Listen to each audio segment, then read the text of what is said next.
Right, streets of social media matinoskora nchiona kuti nyaya dziri kufamba sei. Ndinayo nyaya ndoda ndinge ndinosvitsa kwamuri imonyora comment section kuti munofungei nezvenyaya iyi. Ayo ka video kandoda kuti mubve mangozvionera mashoko ataurwa na Passion Java. Nditi Passion Java uyo watoziva zvikuru sei kuti mukomana wekudenha. So apa ari kuratidza kuti anenge ari kuda kudenha Toki Vibes. Ka video kachona ndo kanotevera. Asi ndisanda kuratidzai ka video aka uri munyowani paSein TV.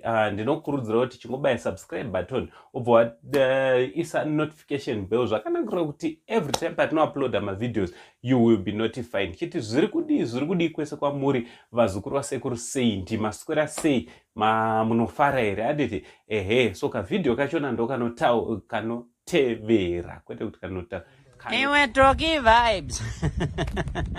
Ngai. Voice renda hapo Toki. Ngai. Always good. Kuimba.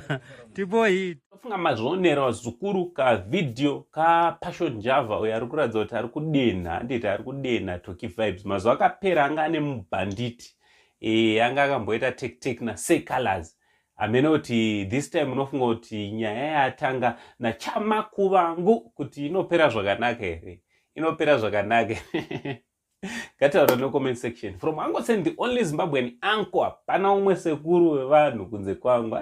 Ndichiti much love.